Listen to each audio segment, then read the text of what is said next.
Good morning, everybody. It is Saturday, the 15th of February, 10 a.m. in the morning. Yay, I hope everybody had a good Valentine's yesterday. Yeah, it worked. I ain't going to get into that. Okay, I apologize for not having the podcast on Friday, everybody. When I went to do the editing on it, I just do simple editing, the file was corrupted. And we didn't have enough time to do another one, so that's why we did the recording for this on Friday night. So, same setup as it was last week. Hopefully this time I won't knock the power cord out. Okay. Hopefully. Yeah. That's what was got me. I had a hair on this. Yeah, I know. It's my dog's hair all over the place. That's even after it's been brushed. Yeah. Okay. The numbers real quick, everybody. This will be the last time we'll talk about Mufasa and Sonic. But Mufasa, the Lion King, domestically, $236,603,300 domestically. Internationally, $436,511,694 internationally, for a worldwide total of $673,000,000 $114,994 worldwide. Yeah, I'm more interested in the Sonic one. Alright, Sonic. It finally lost to Lion King domestically. Domestically, $233,618,457. Internationally, $238,900,000 for a worldwide total of $472,518,000.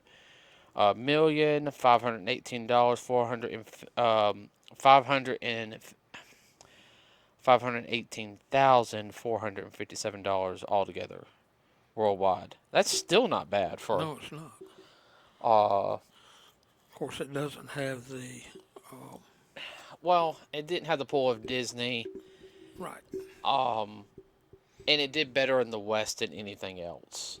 That's the whole thing is, Sonic is really not that big of a deal in Japan, Hmm. like it is over here.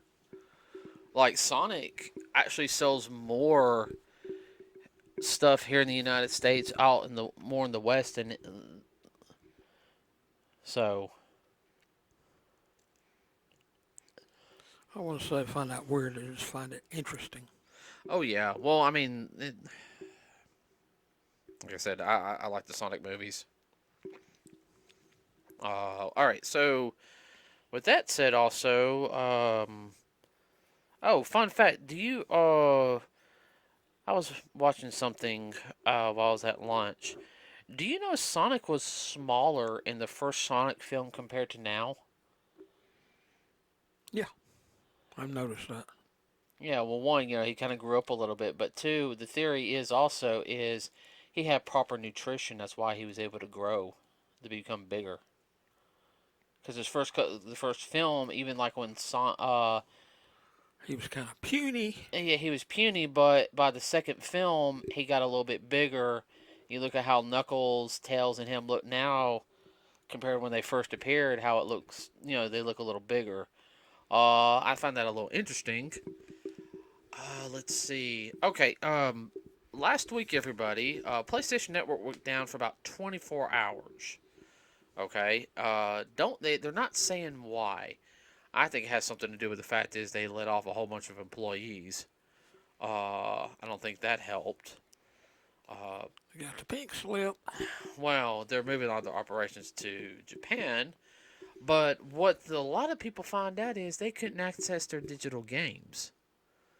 There was two digital games I should have checked.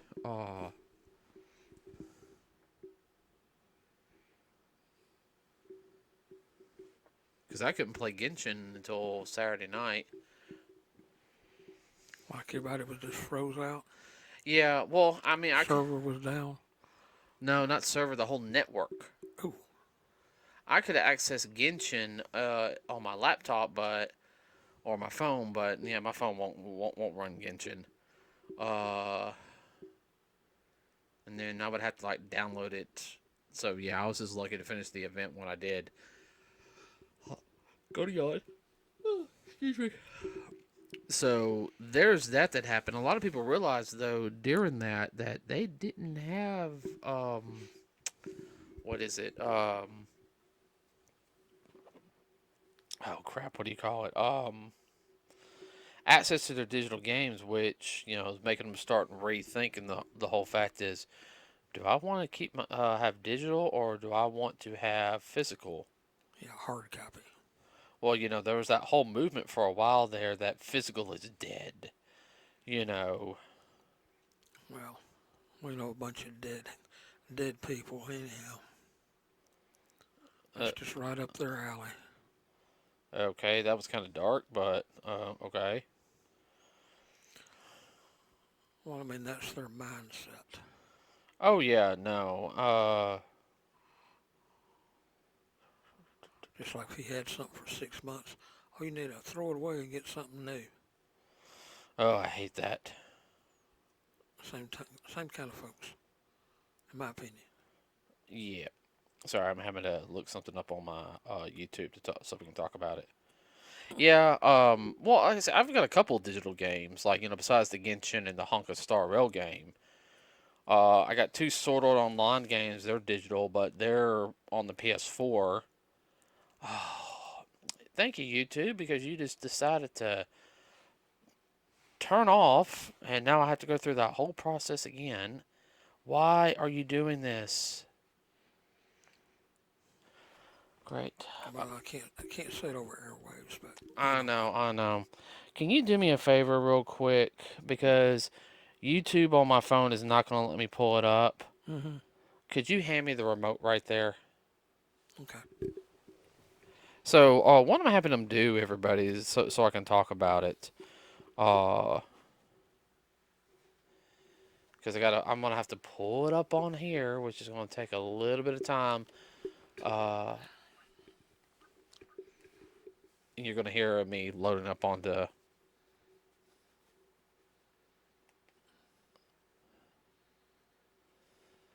Huh? Didn't get the noise.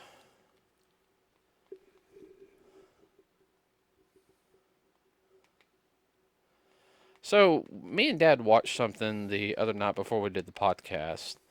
Oh, it was really cool. So, if you guys know, I'm a huge Transformer fan. I was born in '83, around the time that you had, He-Man, Thundercats, Silverhawks, Brave Star, She-Ra, Ninja Turtles, G.I. Joe, All that Transformers. good stuff. Yeah, I had all the good cartoons.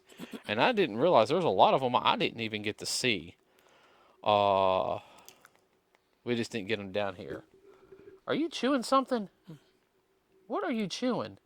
Cookie. Okay, because I can hear it loud and clear. Mm. I was going to say was, if you're going to chew, pull the mic away. No, seriously, like you're smacking. It makes me want to smack you with my foot. No. Everyone, if you guys don't know me, I have a little. I see red when I hear people smacking. Like I will. Go off on you. I can't stand it. It's. It is one of those things that just that. Annoy the fool out of you. Mm-hmm. Friends that know me have seen me get that look on my face. Keep it up, and I'm gonna put my foot upside your head. I said that to one of our friends. Remember? Yep. At a convention, I didn't care. He was chewing like a cow. I just give him that look like, what? What is your problem? Right. Okay, so, like I said, we are I'm real big into Transformers, everybody. I don't think there's a couple of series I have not seen. And usually those are some of that aired in Japan only. Mm-hmm. I haven't seen Victory. I heard Victory is not bad. And I have not seen Transformers Robots in Disguise all the way through. I've seen a couple episodes.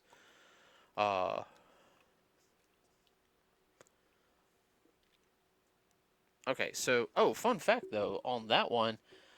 You remember how we've heard the voice of Madara Uchiha from Naruto? Yeah. Okay. So he was the voice of Optimus Prime in the early 2000s Robots in Disguise series, the fire truck Optimus. Hmm. Yeah. Okay. He's also the voice of the head captain in from Bleach 2, the old man with the cane. Okay. I remember him. Okay, so getting into Transformers, this is by Cool Toy Play, the YouTube channel. Now, if you guys notice, I did put a link on the Facebook page to it to go check it out. Which we hope you did. Yes, please do. The last time I checked, he was at like 94,000. He was just under 100,000. So we want to try to push him to get up to 100,000. What he did was he took the first episode of the original series. Now, when he did this, he used a lot. He added some animation stuff to it, like explosions and lasers, and he used the actual cartoon cells, like for it. Now, I don't mean like he actually has the cells, but I mean the background. Okay. What he did was he CGI'd, meaning green screened, where like if you have Optimus Prime or any other characters, he put the toys in for them instead. Now I think the toys he used was like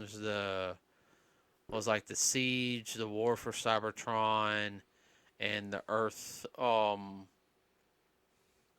Wars. Something. It was the third one in the line of that whole series. Toy lines. Well, he listed them all in his credit thing. Did he? Yeah, he did. I don't remember seeing that. Yeah. Which group of toys he used? Well, I know, like, I have of the Seekers when they were on Cybertron. Mm-hmm. I have that Starscream. Hmm. Yeah, no, I wanted that Starscream. That was a Starscream I wanted.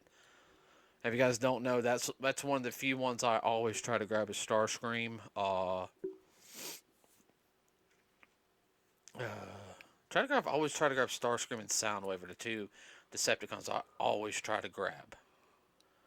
Yeah, you do. I hadn't thought about it. What? I like Starscream and Soundwave. I think they're some of the cooler ones. Killer bad guys. Oh, my favorite Soundwave is the Cybertron Soundwave. That is my favorite design of him. Starscream, I would have to say I like his Cybertron design. I like his Energon design. I like the original. But my favorite Starscream is the Armada Starscream.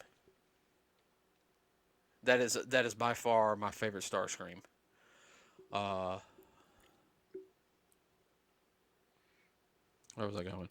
Yeah, so he took the whole entire first episode, everybody, and it's the same thing, pretty much shot for shot.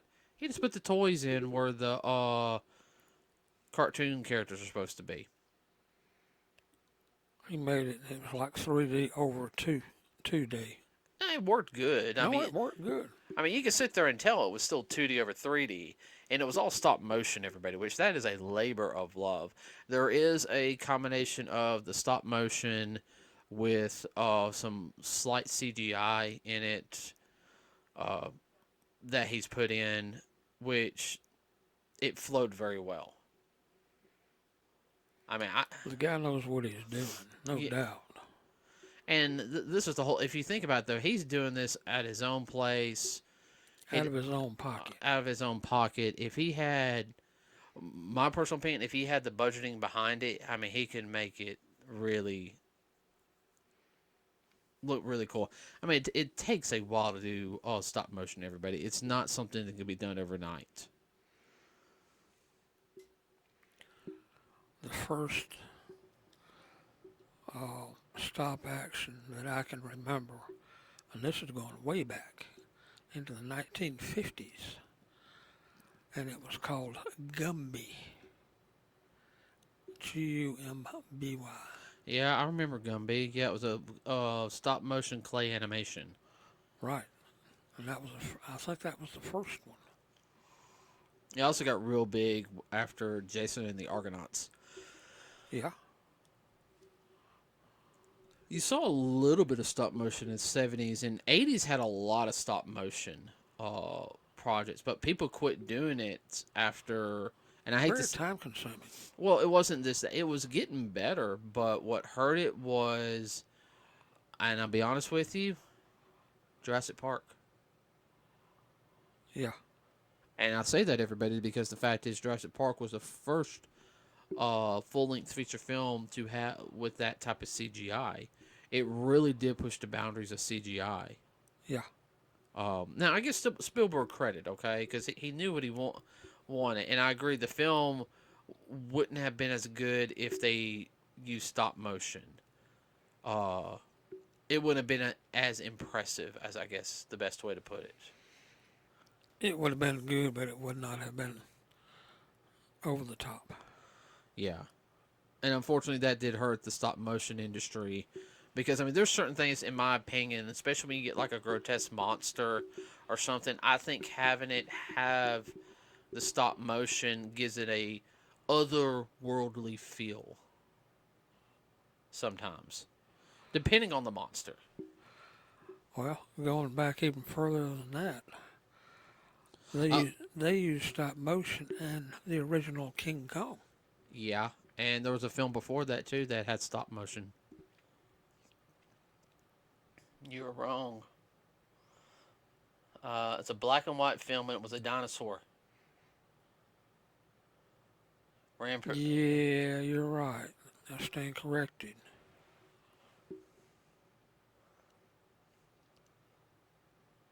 Yeah, no, but King Kong did have stop motion. Well, when it came out, what, 33? 33, 34. Yeah, nearly 100 years ago. Yeah. Wow. Yeah, we saw it in theaters, remember? We saw it that one Sunday. Yeah. That was worth it. Even black and white is still an impressive movie. Oh, yeah, no. Still say that. I know we talked about it once on a podcast. There was a lot of people like that one. There was a more younger people around my age group and younger than I thought there'd be. Well, there was a couple of scenes in there I had forgotten because the last time I saw it on commercial TV, they cut the fool out of it. Although it's just an hour and a half movie. Yeah. That was a long hour and a half. I don't care what you sit there and say. That was a long hour and a half movie. Yeah, no pee breaks. Yeah. Let's see. So yeah, if you get a chance, everybody, go check him out because he's also having an issue with YouTube getting him copyright strikes, basically saying that he's doing copyright infringement, even though the fact is he's doing the stop motion. And it's probably because the fact is he's using some actual footage and the audio from the TV series and imposing it with the stop motion. But at the same time, he's doing it as a labor of love. No, they're definitely splitting hairs. Oh, I know. Because I can sit there and load up the first episode of Transformers and I can do a full commentary on. I can talk through the whole thing and talk about, hey, this scene's really cool here, blah, blah, blah, blah, blah. And no issue. No issue. I can actually make money off of that. Yeah. And no issue. Yeah. Go figure. I've actually thought about doing that for fun.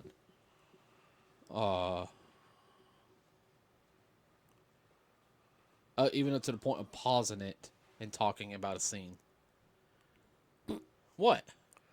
No, I see what you're saying. No, that might be fun. Especially if we get something that's really bad.